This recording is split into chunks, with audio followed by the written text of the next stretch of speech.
Hey, well, welcome back. Good to be with you guys all here again in the Justice Collective space. Really excited to be sitting down with Paul and Susan Kummer. Paul he's a pastor here at Bethel Church, one of the revival group pastors in our school ministry.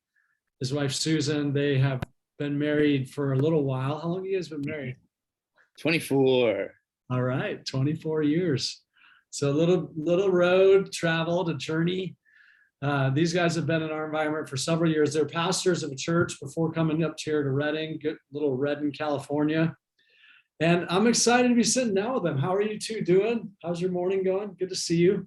Great. Good to see you, Lance. Thank you for this opportunity. We're glad to talk with you. Oh man, yeah, I think this is going to be a good moment. So we've been in the midst of exploring autism awareness. The reason we're sitting down with Paul and Susan is they are parents of a few children who are special needs. And we just feel like, hey, this is relevant to the conversation. We really wanted to hear from parents, just that unique journey. And again, my whole drive with this and motivation is I want to learn. I want my eyes to be open. I am currently very unaware, like what is the journey of parenting a child with special needs? And so I just feel like we have a lot to glean and a lot to learn. So you guys, your journey is replete with uniqueness. I mean, you're adopting children. You've been pastors in other communities. It sounds like you have a huge heart for missions. Maybe just start there, like where your yes kind of formed with adopting children. And it sounds like maybe were you actually targeting children with special needs or just more, hey, we want to adopt? Yeah, that's a good question. So we have 4 kids. Our first, Hosanna, was born biologically to us, and then we just didn't get pregnant, which kind of pushed us further in the realm of adoption, which was already on our radar, but that just made it a little quicker.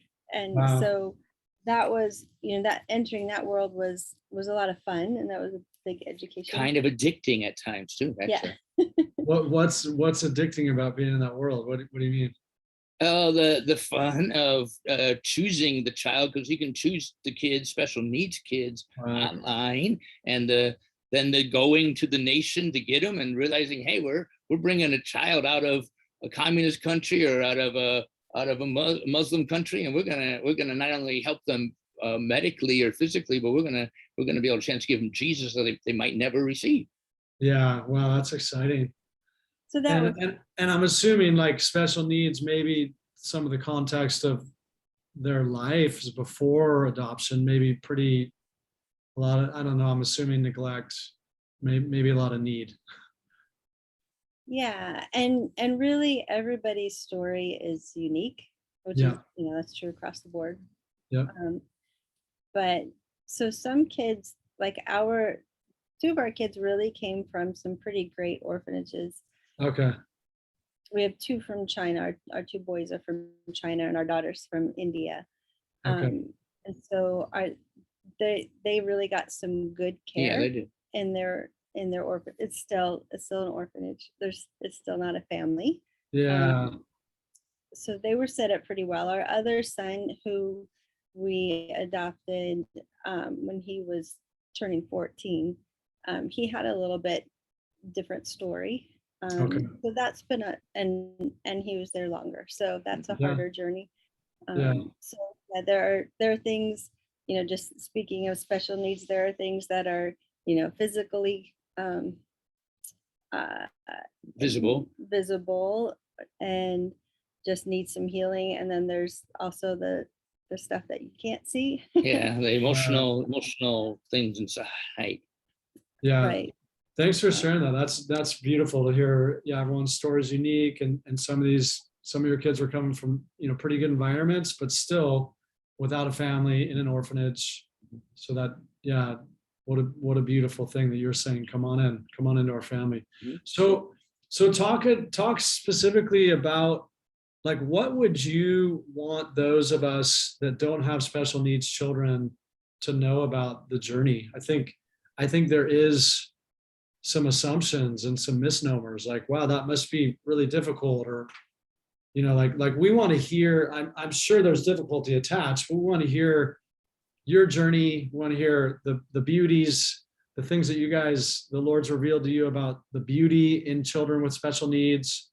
Yeah, kind of educate us, teach us a little bit. Yeah. Oh, well, I love that you said the beauty in kids with special needs, Yeah. because that's Yeah. really, I think that is our heart for sure. And probably I would say the number one message that I would love for people to get is the kids are not their disability. They are treasures. They are Wow. gifts. And we in the journey, yeah, it's challenging, but they're gifts. Like we don't.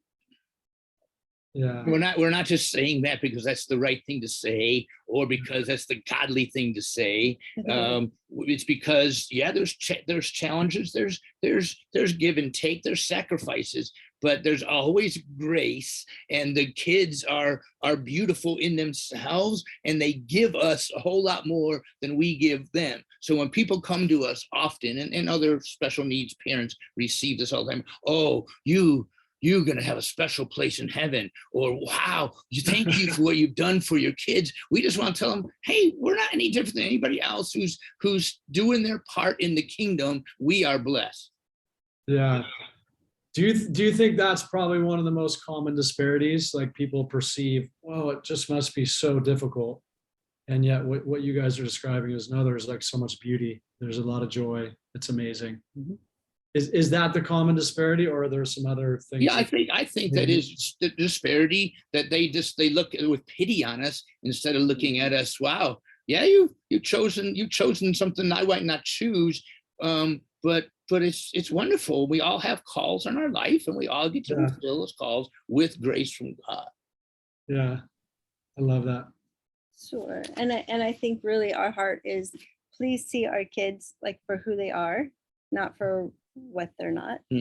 Please see that. And it's hard, I think, for people to know, if you've not been around someone who, like our daughter Jubilee is blind. She's blind and has autistic and has autism. So Okay.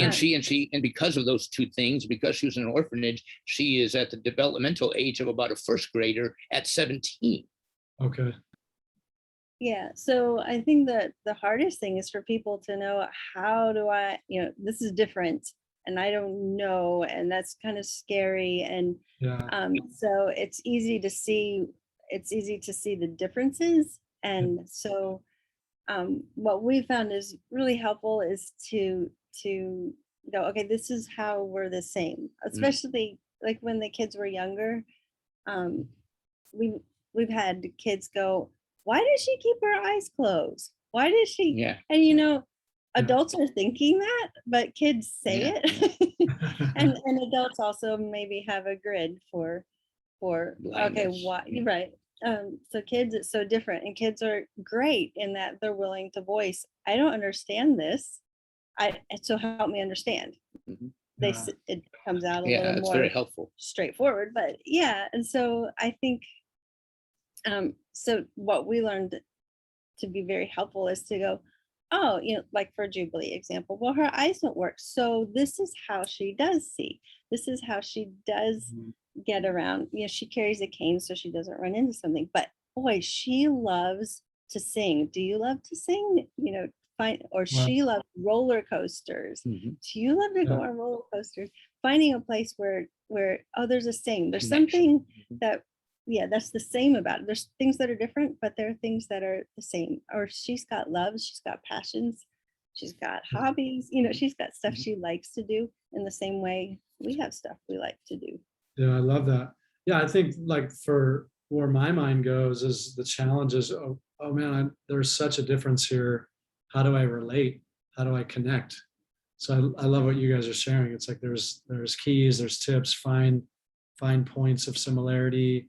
With autism, how does that also come to bear in that process of feeling like you're a part, or sometimes feeling separate in society or in culture, And how do you guys navigate that where you're able to experience being embraced and understood and connected versus where maybe you're feeling separate or other than, you know?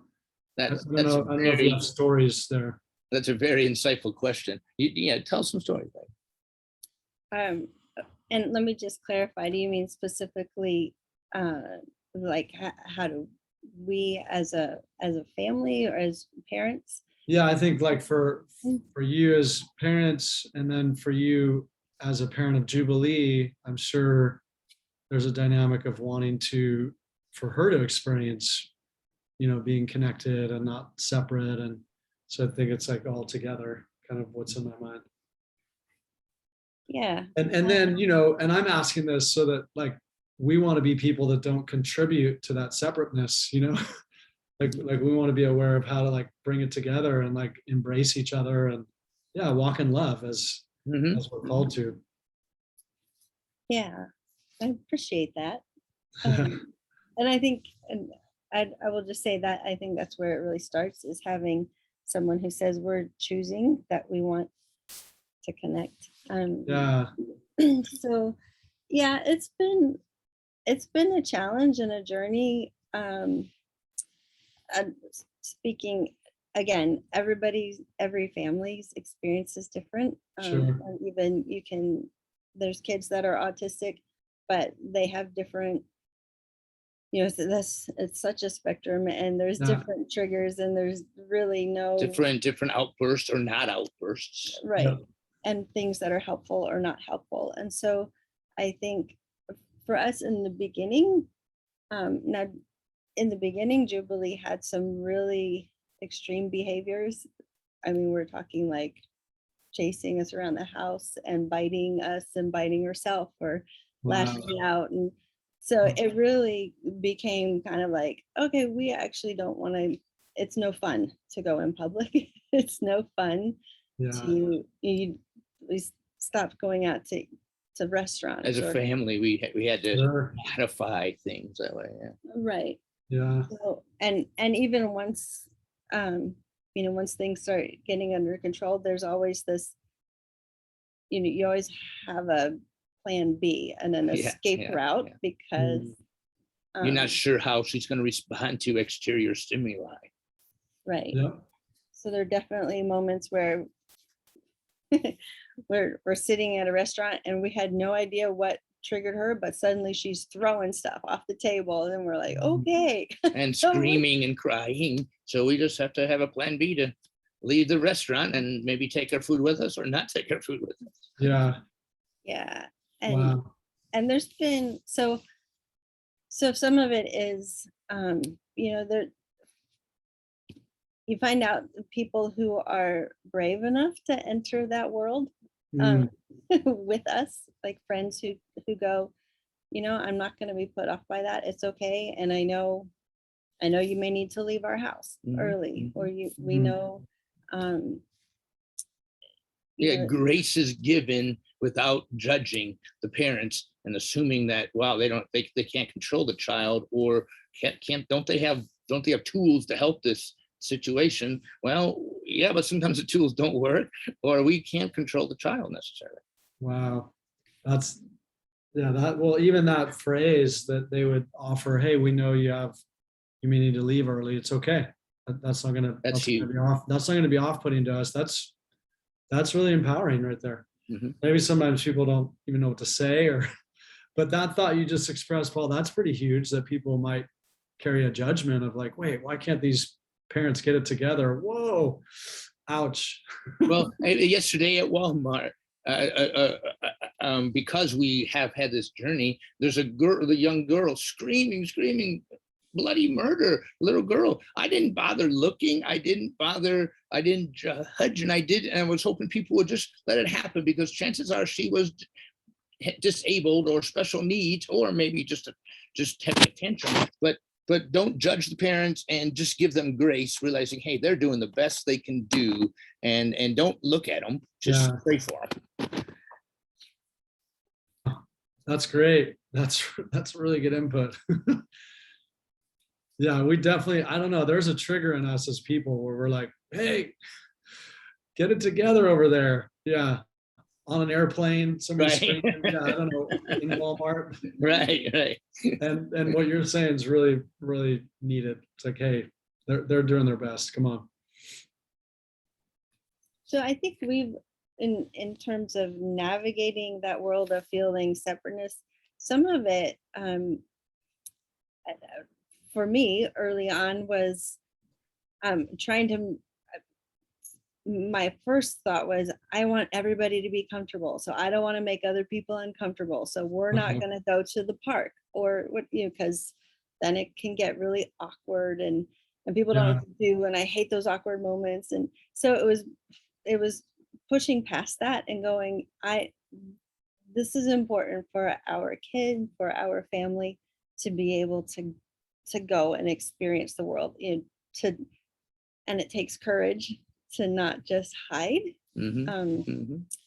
and on good days, then it's easy to, we go, all right, we've got this, and we'll go out and we'll be brave. And on bad days, then we go, you know what, it's just hard. And Yeah. then you cry and go, it feels really lonely. And Yeah.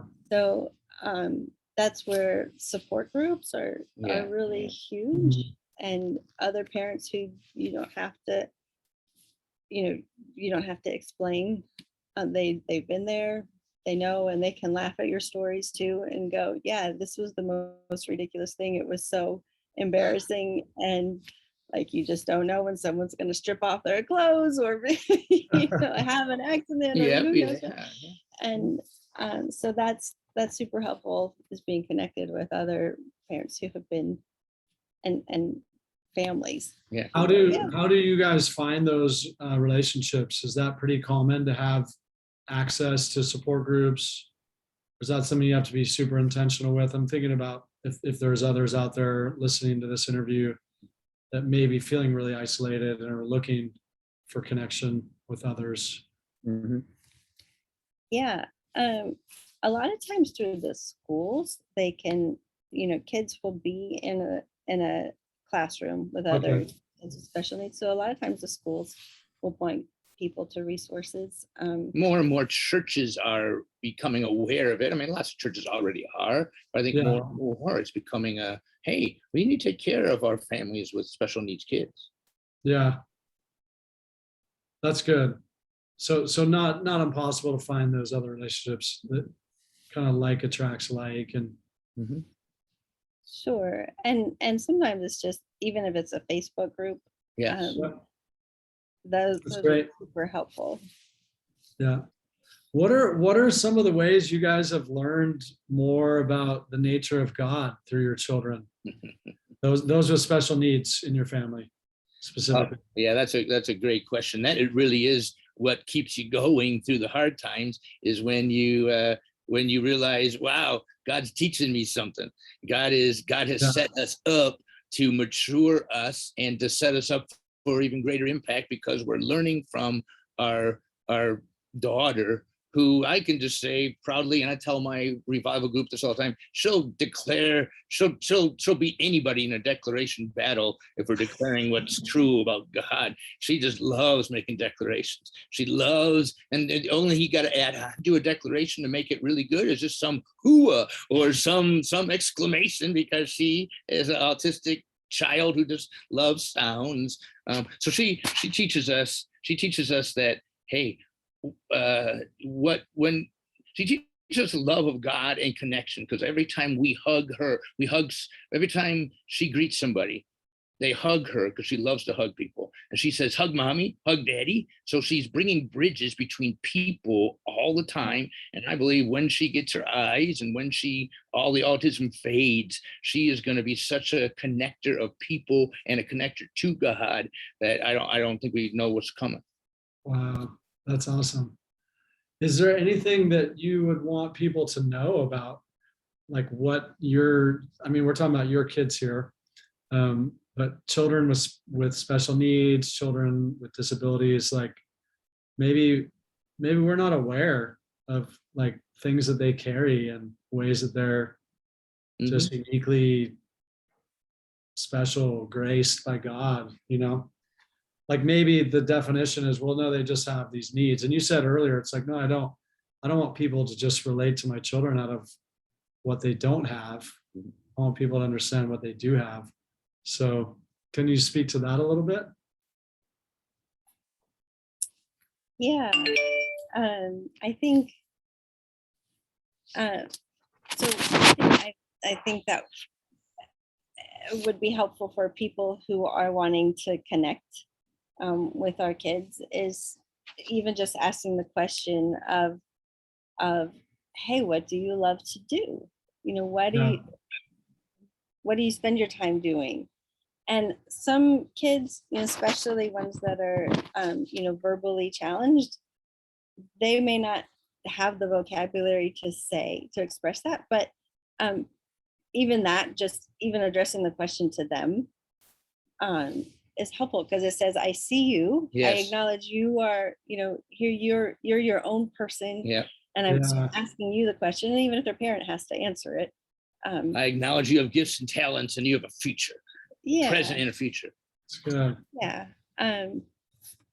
So just asking, what do you love to do? And because, you know, across the board, everybody's got something that they do, even if it's just watching Moana over and over. They just love, you know, they love a Disney movie. They love to sing, and so just asking that, which again, it's kind of, you know, people are people, and sometimes, you know, when we see someone who's disabled, we just go, oh, you know, that feels uncomfortable or awkward, and I'm afraid I'm going to say something that I shouldn't say, or it's going to be weird. And so the tendency is to kind of pull back and just not engage. And probably the best thing is to just say hello. Say hello, how are you? Totally, run right at them with confidence if you can, and see if they want to shake their hand, if they want to hug, and just talk right to them. And parents will give you clues of what they can do or can't do. Yeah, Right. That's great. I love it. That's so helpful. Yeah, in that vein, anything that you would like share with those of us that don't have children with special needs or not on the autism spectrum, like just anything that you'd want us to know that might feel like empowering to the church, encouraging to the church. I love what you're saying about like, hey, just treat them like normal people and come at them to engage and be connected just as you would anyone else. I also heard you say a few times the word courage, like it does require a measure of courage. Anything else you guys would add?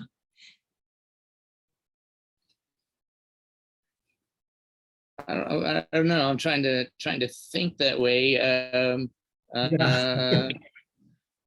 this is normal for you. It's like, yeah, it's not a special And process. Yeah.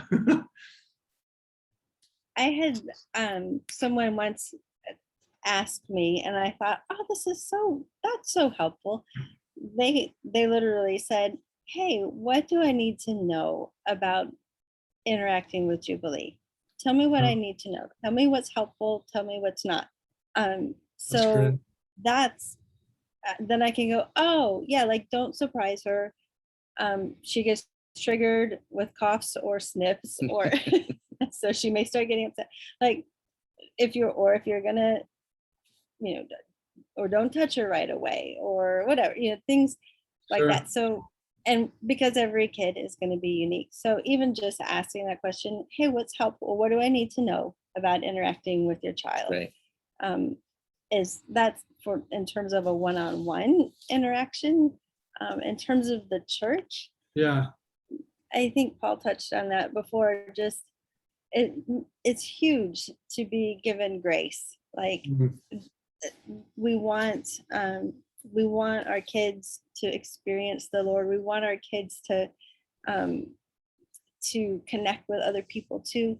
I love what Bethel's done here with having a Sunday school class for kids with special needs. So they have a place that's geared towards them, where they've gotten a lot of space to just be themselves and still connect with other kids and Yeah. teachers.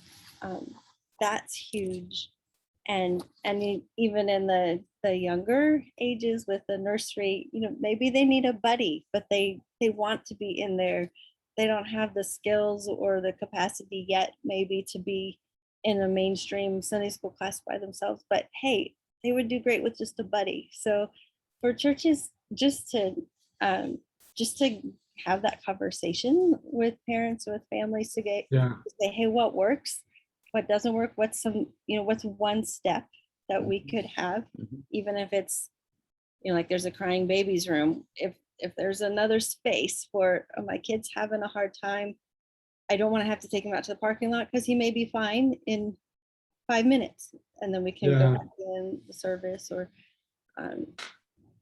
that's in terms of like a Sunday morning. I know there's other churches too, have developed great programs for like a Mother's night out, parents' night out. Yeah. And so they've got trained staff who can love on the kids, and that's a great way to minister to the families too, and the siblings. Yeah, so So are their kids, they're just able to drop their kids off and take the night off, is what you're saying? It's like a date night or something. That's cool. What a great resource. Yeah. And I guess I would say, kind of repeating from before, but I would encourage, I want to do this. I think I do this now because we've been through it, but I just assume that a child making noise in a church or in an auditorium or someplace, I'm going to assume that they have a special need and the parents are doing all they can to get it under control, instead of assuming the child is undisciplined or the child is immature. And that allows me to give them more grace. I love it. That's great. And you mentioned earlier, Paul, you're talking about when the autism fades and when Jubilee gets her eyes. So it sounds like you're in a place where it's like, yeah, there's hope that there's healing for your children, and there's hope that like some of these physical conditions are going to shift. And talk about that a little bit.